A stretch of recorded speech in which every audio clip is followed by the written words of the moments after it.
나이가 들면은 요즘에 영향력이 많이 약해진다고 얘기합니다. 백발은 나는 작아지고 하나님이 커지는 그분의 충만을 경험하는 자리입니다. 잠언 20장 29절에 젊은 자의 영화는 그의 힘이요 늙은 자의 아름다움은 백발이니라.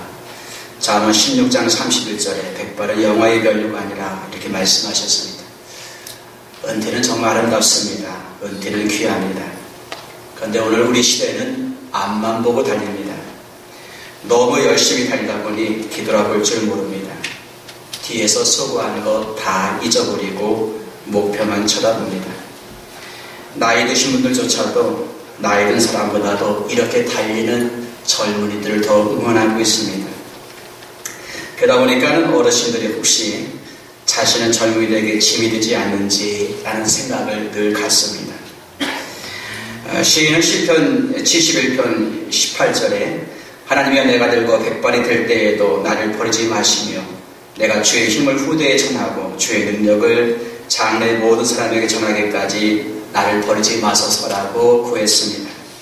감사하게도 하나님은 이사야 46장 4절에서 너희가 노년에 이르기까지 내가 그리하겠고 백발이 되기까지 내가 너희를 품을 것이라. 내가 지었은즉 내가 업을 것이요 내가 품고 구하여 되리라라고 말씀하셨습니다.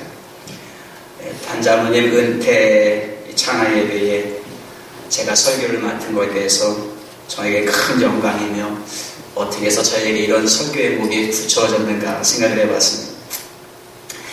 이렇게 은퇴하시는 장로님에겐 주님의 크신 위로와 느헤미야가 모든 일을 마칠 때마다 하나님 앞에 마지막으로 간구한 것이 나의 수고한 것을 하나님 기억하소서라고 고백했던 것처럼 장로님이 주 안에서 수고한 모든 것들을 하나님이 기억하시고 갚아주시기를 축복합니다. 시작이 반이라고 합니다. 그런데 시작하는 것보다 중요한 것은 마치는 것입니다. 우리의 아픔은 마무리의 부족입니다. 정치와 교계도 마찬가지입니다. 그 사람의 댐댐이 그 종교의 평가는 힘찬 젊은이에서보다도 마지막 다름질한 원로계에 평가됩니다.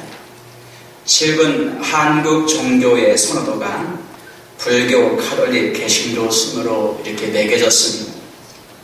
그것은 각 종교의 원로들의 모습에도 찾아볼 수 있습니다. 불교는 성철 스님, 법정 스님의 마지막 모습을 집중적으로 부각시키고 그분이 고인이 됐는데도 몇 주기니 하면서 신문 광고에 떠들고 있습니다.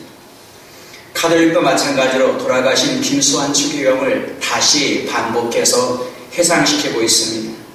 이에 비해서 개신교 지도자들의 모습은 노욕과 고집으로만 비춰지고 있습니다. 타종교의 추원자가 개신교의 산자를 이기고 있습니다. 노년은 아름다울 수 있고 그렇지 못할 수 있습니다. 여호수아 하면 아주 늠름하고 용맹스러운 장군이 연상됩니다. 갈렙도 여호수아와 버금갑니다. 본문은 잘 아는 대로 오래간만에 등장한 갈렙의 질문에서 시작됩니다. 여호수아 장군, 당신은 잘 아십니다. 가데스 바네아에서 있었던 일입니다. 순간적으로 가데스 바네아의 진영이 오랫동안 잊혀졌는데 떠올라왔습니다. 모세가 12명의 정탐군을 보낸 다음에 40일의 정탐을 마친 12명이 돌아와서 보고하는 장면이 나타납니다. 그런데 10명이 가나안 땅을 악평합니다. 거민이 삼키는 땅이에요. 그곳에 아낙 자손이 살고 있습니다. 우리는 저들이 보기에 메뚜기에 지나지 않습니다. 부정적인 말은 백성들을 낙심시켰습니다. 백성이 볼 때 애굽에서 노예와 가나안에서 노예의 주인만 바뀐 것뿐이었습니다. 백성들은 분노했고 모세와 아론은 어찌할 바를 몰라 이스라엘 자손 온 회중 앞에서 엎드렸습니다. 모세의 리더십에 위기가 왔습니다. 그때 여호수아와 갈렙, 특별히 갈렙이 옷을 찢고 앞으로 나섭니다. 우리가 돌아다니며 정탐한 땅은 심히 아름다운 땅입니다. 여호와께서 우리를 기뻐하시면 우리를 그 땅으로 인도하여 드리시고 그 땅을 우리에게 주실 것입니다. 다만 여호와를 거역하지 마십시오. 그 땅 백성을 두려워하지 마십시오. 그들은 우리의 먹이입니다. 그들의 보호자는 그들에서 떠났고 여호와는 우리와 함께 하십니다. 백성들은 갈렙의 신앙적인 말보다도 10명의 보고를 더 따랐습니다. 수가 훨씬 많았고 또 그렇게 보고한 사람이 자기 지파 리더들이기 때문일지도 모릅니다. 오늘날 사람들은 진리보다도 무리지어 행동합니다. 너무나도 다수결로 모이면 악도 정당화되는 사회 속에 살고 있습니다.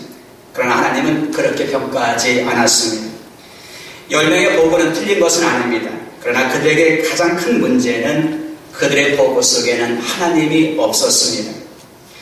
하나님은 그들이 뭔가 갖추어서 애굽에서 빼는 것도 아닙니다. 바로로 하여금 이스라엘을 두려워하게 만들어서 내보낸 것도 아닙니다. 홍해바다가 이스라엘 백성을 보고서 떨면서 갈라진 것도 아닙니다. 이 모든 일은 하나님이 하셨습니다.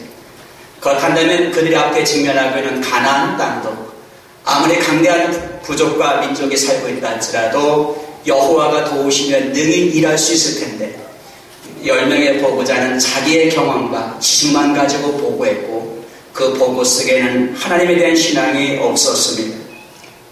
그러기에 갈렙은 이 모든 현실보다도 믿음의 눈으로서 지금까지 도우셨던 하나님의 관점에서 보고하게 됐습니다. 그래서 여호와께서 우리를 기뻐하시면 우리를 그 땅으로 인도하여 주실 것이요 그 땅을 우리에게 주실 것이라고 말합니다.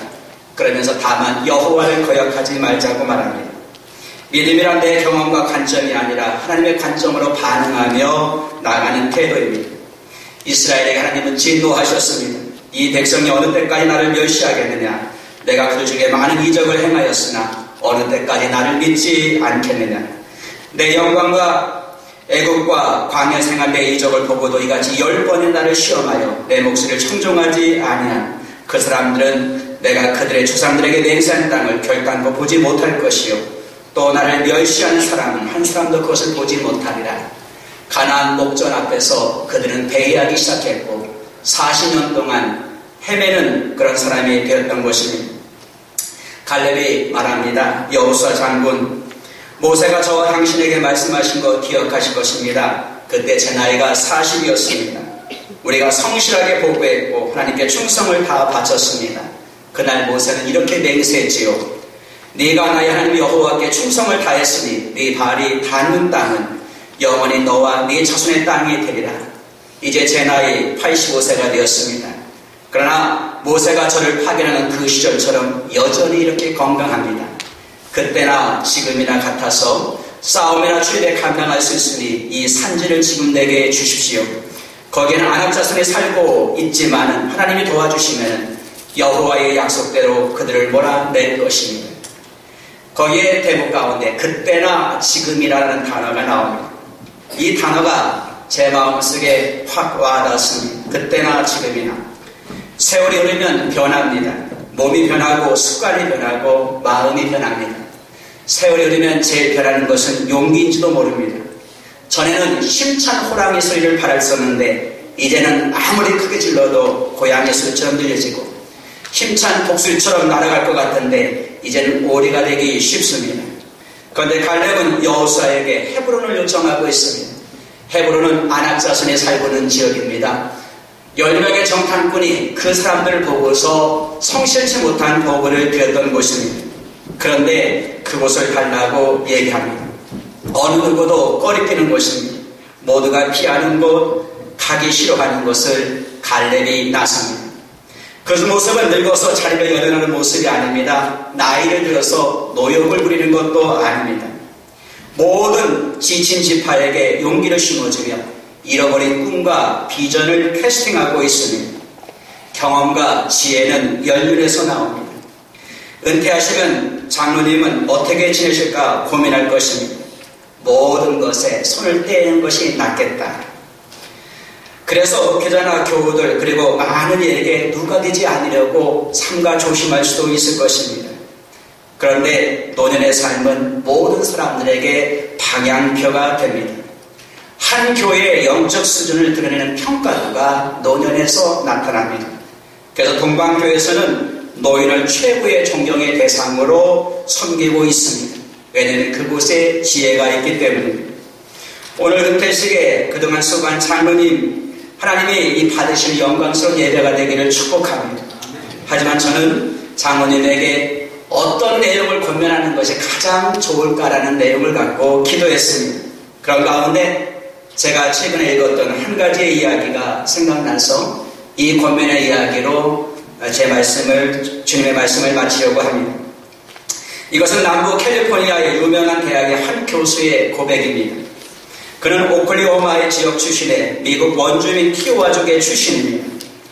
오랜 박해와 어려움으로 인하여서 원주민들은 자기들의 정체성이 약해지면서 자기들이 원주민이라는 것을 스스로 숨기고 있었습니다. 그렇지만 그 지역은 독특한 문화를 갖고 있었다고 합니다. 어렸을 어느 날 그의 아버지는 그를 나이 든 어느 여자의 집으로 데리고 갔습니다. 아버지는 그날 오후에 다시 데리고 오겠다고 약속하고 떠났습니다. 그 노파는 어린 소년에게 키오와족의 이야기를 들려줍니다. 그들의 원래 고향은 옐로우스푼 강 옆이었다고, 다른 종족과 전쟁할 때에 용맹스럽게 싸웠던 그들의 전사의 이야기, 큰 폭소를 이겨낸 인내와 연합정신, 들소사냥과 야생매 그들이며 말 타는 전사들의 놀라운 기술에 대한 이야기, 오전을 보내고 나서 오후가 되면서 새로운 역사가 노파의 입에서 나오기 시작합니다. 그것은 최근래에 있었던 일입니다. 어느 날 백인이 침입했다. 자랑스러웠던 민족이 백인의 손아래 치욕을 당하며 캔사스 남쪽으로 강제 이주되었다. 그곳에서 굶주림과 궁핍을 경험했다. 그들은 오클라호마 보호지역으로 다시 이주되었으며 감금당했다. 참혹한 역사를 말해주었고 기죽이는 내용으로 이야기가 끝나는 듯 했습니다. 저녁이 되었을 때에 아버지가 약속대로 소년을 데리고 왔습니다. 이 교수가 책에 이렇게 글을 남겼습니다. 내가 그 노파의 집을 떠났을 때 나는 당당한 키오와 족속이 되었다. 나는 당당한 키오와 사람이 되었다. 그 어느 것도 부끄럽지 않다. 마지막 문구가 제 마음에 또 와닿았습니다. 여기 원주민 사이에 위대한 힘이 여기 있습니다. 갈렙이 심어주는 위대한 정신도 여기 있습니다. 그것은 저들은 이어가는 산교훈과 영적 멘토링이 노인에서부터 나온다는 이야기입니다. 장로님을 만난 후에 아마무게 새 성도님이 와서 훌륭한 불국교의 성도가 되었다. 얼마나 멋있는 말이겠습니까? 아니, 그는 어떤 상황에도 자신의 정체성을 잃지 아니하고 예수님의 제자가 되었고 예수님의 사람이 되었다라는 이 이야기, 이 일은 추하지도 아니하고 되시지도 아니할 은퇴한 이의 목입니다. 그동안 그 목은 발휘되지 못했습니다. 왜냐하면 이러한 원로들을 우리는 기다리고 있기 때문입니다. 기도합니다. 자비로우신 하나님, 여기에 주님 앞에서 겸손한 마음으로 은퇴하면서 예배를 드리는 장로님을 축복합니다. 하나님, 지금까지 달려온 그 선한 싸움이 주님 오시는 날에 더 귀한 싸움이 될 수 있도록 귀한 사명을 발견하는 축복된 시간이 되도록 도와주옵소서. 예수님의 이름으로 기도합니다.